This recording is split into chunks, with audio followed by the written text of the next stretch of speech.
Hello everyone, welcome back to my YouTube channel Net Clarity. तो चलिए start करते हैं one of the most important topic of UGC NET paper 2 commerce business finance unit, जो कि सबसे high scoring unit है और high weightage unit भी है। उसका एक बहुत इंपॉर्टेंट टॉपिक कवर कर रहे हैं, कैपिटल स्ट्रक्चर, जिसमें हम कैपिटल स्ट्रक्चर की थ्योरीज को कवर करने वाले हैं। So let us quickly start with the theory which is the net operating income theory. और हर साल मैच द फॉलोइंग हो, असर्शन रीजनिंग हो, स्टेटमेंट बेस्ड क्वेश्चन हो, हर टाइप का क्वेश्चन कैपिटल स्ट्रक्चर की थ्योरीज पर बनता ही बनता है। तो चलिए स्टार्ट करते हैं थ्योरी के साथ। नेट ऑपरेटिंग इनकम थ्योरी, एक लेक्चर में मैंने आपको, एक वीडियो में, पिछले वाले वीडियो में मैंने आपको नेट इनकम थ्योरी पढ़ाई थी। अगर आपने वो नहीं चेकआउट किया तो प्लीज़ डू चेकआउट, जिसमें मैंने पूरा कैपिटल स्ट्रक्चर कॉन्सेप्ट का बेस, नेट इनकम थ्योरी पूरी मैंने आपको इन डेप्थ पढ़ाई है विद PYQ। सो नहीं चेकआउट किया तो do check it out on my channel. So next आती है नेट ऑपरेटिंग इनकम थ्योरी। ना ये थ्योरी नेट इनकम थ्योरी का बिल्कुल ऑपोजिट है, इररेलेवेंट थ्योरी भी इसको हम कहते हैं। ब्यूटी इज ये थ्योरी भी डेविड ड्यूरेंट नहीं दी है। नेट इनकम थ्योरी जो इससे पहले हमने पढ़ी थी वो भी डेविड ड्यूरेंट नहीं दी थी, पर डेविड ड्यूरेंट जो बात उन्होंने नेट इनकम थ्योरी में कही थी वो बात बिल्कुल ऑपोजिट उन्होंने नेट ऑपरेटिंग इनकम थ्योरी में कही है। इसीलिए अगर आपने वो वीडियो चेकआउट नहीं किया, डू चेकआउट दैट, क्योंकि वो समझ में आ गया तो ये अपने आप समझ में आ जाएगा।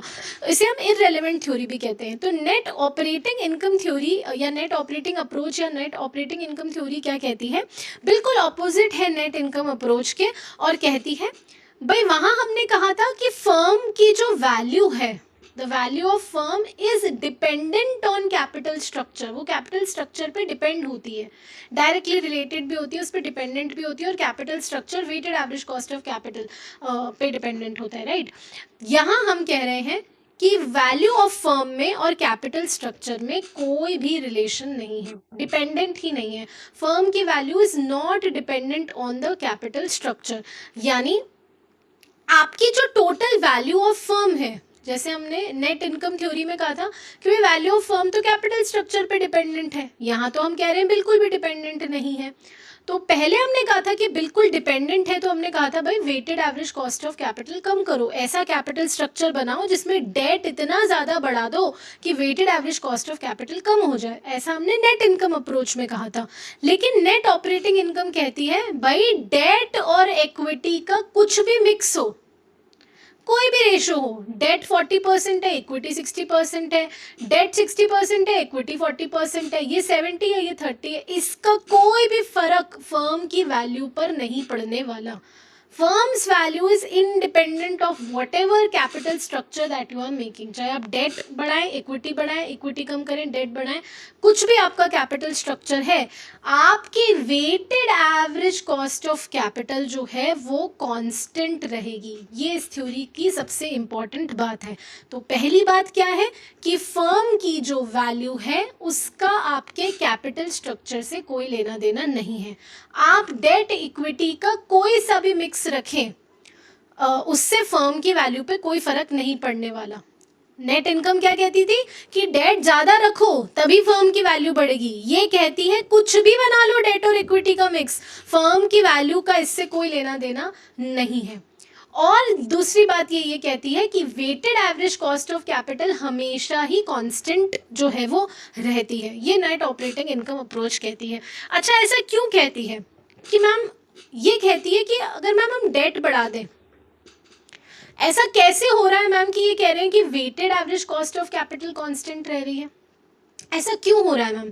तो ऐसा ये लोग इसीलिए कह रहे हैं दैट कि अगर डेट, अगर कोई कंपनी जो है अगर डेट ब्लेड से बहुत ज़्यादा बढ़ा देती है, ठीक है, कंपनी डेट बहुत ज़्यादा बढ़ा देती है। अब कंपनी ने जब डेट बहुत ज़्यादा बढ़ा दिया तो क्या हुआ, फाइनेंशियल रिस्क बढ़ गई कंपनी की। मैंने आपको ये चीज़ बिगनिंग वाले सेशन में बताई थी। अगर किसी कंपनी का शेयर आप खरीदने का प्लान कर रहे हैं, आप उसका डेट इक्विटी रेशो, उस कंपनी का कैपिटल स्ट्रक्चर ज़रूर चेक करेंगे। अब कंपनी ने डेट बहुत ज़्यादा ले रखा है, कर्जा बहुत ज़्यादा ले रखा है, डिबेंचर्स, लोन्स बहुत ज़्यादा ले रखे हैं, तो इससे फाइनेंशियल रिस्क बढ़ गई, क्योंकि कंपनी ने कर्जा ज़्यादा ले रखा है, दिवालिया हो सकती है कंपनी, कर्जा बहुत ज़्यादा है। ये रिस्क किसके दिमाग में आएगा? ये रिस्क इक्विटी वालों के दिमाग में आएगा। जब आप किसी कंपनी का शेयर खरीदेंगे, आप बोलेंगे यार इस कंपनी ने तो डेट बहुत ज़्यादा ले रखा है। जब डेट बहुत ज़्यादा ले रखा है तो मुझे तो मन में क्या है, डाउट है कि मैं इस कंपनी का इक्विटी शेयर खरीदूं या नहीं खरीदूं। तो क्या होता है, जो फायदा ये बिल्कुल सच है कि that is a cheaper source of finance, लेकिन आप डेट इतना ज़्यादा बढ़ाएंगे तो क्या होगा, उसका फ़ायदा आपको जो है वो उसका फ़ायदा एग्जैक्टली ऑफसेट हो जाएगा, क्योंकि इक्विटी महंगी हो जाएगी। कहते हैं ना, आपने डेट बढ़ाया तो डेट एक सस्ता सोर्स ऑफ फाइनेंस है, चीप कॉस्ट पड़ती है डेट की। मैंने बिगनिंग कॉन्सेप्ट वीडियो में आपको समझाया, नहीं देखा है चेकआउट कीजिएगा वो वीडियो। डेट एक सस्ता सोर्स ऑफ फाइनेंस है, तो सस्ता सोर्स ऑफ फाइनेंस बहुत ज़्यादा बढ़ा दिया तो इक्विटी शेयर होल्डर्स के दिमाग में क्या आ गई, फाइनेंशियल रिस्क आ गई, तो उन्होंने अब इक्विटी खरीदना कम कर दिया। यानी इक्विटी यानी कैपिटलाइजेशन रेट यानी कॉस्ट ऑफ इक्विटी क्या हो गई, महंगी हो गई। यानी जो फायदा मुझे सस्ते डेट को लेकर मिला था वो फायदा एक्चुअल में इक्विटी महंगी हो गई, तो वो फायदा ऑफसेट हो गया, वो फायदा नलिफाई हो गया। ये कहती है आपकी नेट ऑपरेटिंग इनकम अप्रोच। ठीक है, तो डेट, अगर आप कंपनी डेट बहुत बढ़ाती जाएगी तो इक्विटी शेयर होल्डर्स वाले सोचेंगे कि यार फाइनेंशियल रिस्क बहुत बढ़ गया है, कंपनी पे कर्जा बहुत ज़्यादा बढ़ गया है, मुझे अब इक्विटी की कॉस्ट जो है वो महंगी हो जाएगी। ठीक है, this is what the actual theory से, जिसको हम irrelevant theory of capital structure भी कहते हैं। Benefit of the cheaper source of debt is exactly offset by the higher equity cost. तो इसका मतलब क्या है, इसका मतलब weighted average cost of capital constant रहेगी। इन्वेस्टर्स को कोई मतलब नहीं है, डेट इक्विटी रेशो कुछ भी रखो, डेट बढ़ाओ कम करो, इक्विटी बढ़ाओ कम करो, उसका कोई लेना देना आपके कैपिटल स्ट्रक्चर से, आपकी वैल्यू ऑफ फर्म से कोई भी उसका लेना देना नहीं है। Weighted average cost of capital आपको याद रखना है, कांस्टेंट रहेगी। अजम्पशंस जो कि बहुत इंपॉर्टेंट है, अजम्पशंस पे क्वेश्चन बनता है, तो weighted average cost of capital constant रहेगी। और weighted average cost of capital किस पे डिपेंड करती है, बिजनेस रिस्क पे डिपेंड करती है। सेल्स ज़्यादा हुआ नहीं हुआ ये इस पे डिपेंड करती है। ठीक है, कैपिटल स्ट्रक्चर पे डिपेंड नहीं करती, जो कि पिछले में करती थी। वैल्यू ऑफ फर्म कैसे कैलकुलेट करते हैं, मैंने पिछले में भी बताया था। वैल्यू ऑफ फर्म का फॉर्मूला सेम ही रहेगा, फॉर्मूला चाहे आप कोई भी थ्योरी पढ़े, फॉर्मूला जो है वो सेम रहेगा। वैल्यू ऑफ फर्म का earnings upon weighted average cost of capital, and cost of debt भी क्या रहेगा, constant, weighted average cost of capital भी कांस्टेंट। और कॉर्पोरेट इनकम टैक्स हम मानते हैं कि एग्जिस्ट नहीं करते। अजम्पशंस आपको एक एक अच्छे से याद होना चाहिए, क्योंकि अजम्पशंस पे ही क्वेश्चंस बनते हैं। ठीक है, अब डेट इक्विटी मिक्स आप कुछ भी रखें उससे कोई फर्क नहीं पड़ता, सेम बात अलग अलग शब्दों में कही गई है। Split of total capitalization between debt and equity is irrelevant, इसका कोई लेना देना नहीं है फर्म की वैल्यू से, कुछ फर्क नहीं पड़ने वाला। कुछ कितना भी डेट इक्विटी रखो, 40 डेट रखो, 60 इक्विटी रखो, 60 इक्विटी रखो, 40 डेट रखो, तुम्हारी मर्जी है। ठीक है, बिजनेस रिस्क जो है वो कांस्टेंट रहेगी, इसलिए weighted average cost of capital भी क्या रहेगी, कांस्टेंट रहेगी। ठीक है, और डेट कैपिटलाइजेशन रेट भी क्या रहेगी, कांस्टेंट रहेगी। ठीक है, चलिए ये वही सेम चीज़ है जो कि दोबारा से रिपीट कर यहाँ पर बोली गई है। So always remember, the higher cost of equity nullifies the advantage that you have gained with the cheaper cost of debt. तो अभी अगर assertion reasoning में पूछ लिया जाए ना कि बताइए that in the net operating income approach higher cost of equity exactly offsets the advantage that you have got by using the cheaper source of debt. Is the statement correct? तो yes, the statement is correct. तो अगर आपको concept clear है तो आप किसी भी तरीके का क्वेश्चन सॉल्व कर सकते हैं। अब इस थ्योरी को अगर हम डायग्रामेटिकली समझें तो नेट ऑपरेटिंग इनकम थ्योरी क्या है, देखिए इसको डायग्रामेटिकली। डेट आप बढ़ाते जाइए और बढ़ाना है, जितना बढ़ाना है बढ़ा लो। ठीक है, डेट बढ़ा लो, इक्विटी की कॉस्ट जो है वो क्या हो रही है, बढ़ रही है।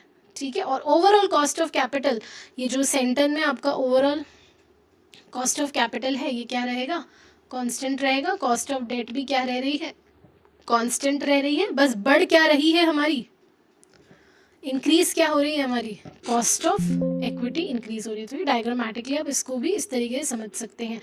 ठीक है, चलिए प्रैक्टिकल क्वेश्चन भी अगर आपको सॉल्व करना है, सपोज अगर एनटीए पूछ ले, जो कि पूछ सकता है क्योंकि हार्डली, देखिए एनटीए ना ऐसा ही प्रैक्टिकल क्वेश्चन पूछता है जिसमें हार्डली 2 मिनट लगे सॉल्व करने में।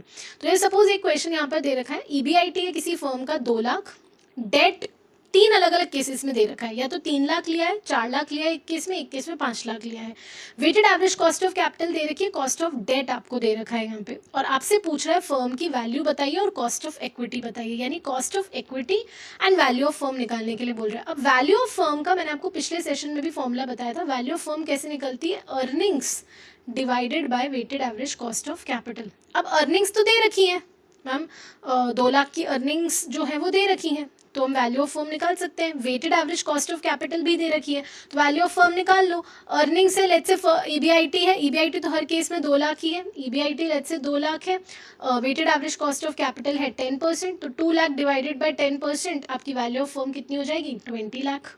ठीक है, अब लेकिन केवल वैल्यू ऑफ फर्म नहीं निकालनी, कॉस्ट ऑफ इक्विटी भी निकालनी है। कॉस्ट ऑफ डेट दे रखी है, weighted average cost of capital दे रखी है, कॉस्ट ऑफ इक्विटी निकालनी है। ठीक है, तो कॉस्ट ऑफ इक्विटी कैसे निकालेंगे? देखिए फर्म की वैल्यू जो है वो कितनी है? 20 लाख। अब 20 लाख में से डेट कितना इशू किया है कंपनी ने? 3 लाख। पहले केस में 3 लाख। अगर डेट 3 लाख है, 20 लाख में से 3 लाख का डेट है, तो 17 लाख की क्या है? इक्विटी है मैम। 17 लाख की आपकी क्या हो गई? इक्विटी। बैलेंसिंग फिगर है ना, 20 लाख वैल्यू है, 3 लाख का डेट है, तो 17 लाख की इक्विटी है। तो 17 लाख की इक्विटी डिवाइडेड बाय, अगर 17 लाख की इक्विटी है तो अब एक चीज़ आपको याद रखिएगा, ईबीआईटी यानी earning before interest and tax. ठीक है, इंटरेस्ट तो पे करना पड़ेगा ना, उसके बाद ही इक्विटी शेयर होल्डर वालों की हम कॉस्ट ऑफ इक्विटी निकाल सकते हैं। तो डेट है 3 लाख रुपए, 3 लाख का 6% इंटरेस्ट, 3 लाख का अगर आप 6% इंटरेस्ट निकालेंगे तो आएगा 18,000। ठीक है, कितना आएगा आपका? 18,000। तो 2 लाख में से आप 18,000 माइनस करेंगे तो बचेगा 1,82,000। तो ईबीआईटी माइनस इंटरेस्ट इज 1,82,000।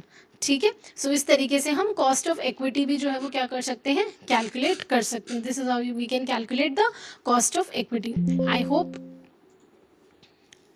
आपको क्वेश्चन क्लियर है। चलिए नेक्स्ट पे आ जाते हैं। अगर एक पीवाईक्यू हम देखें तो overall capitalization rate and the cost of debt remains constant for all degree of financial leverage is advocated by।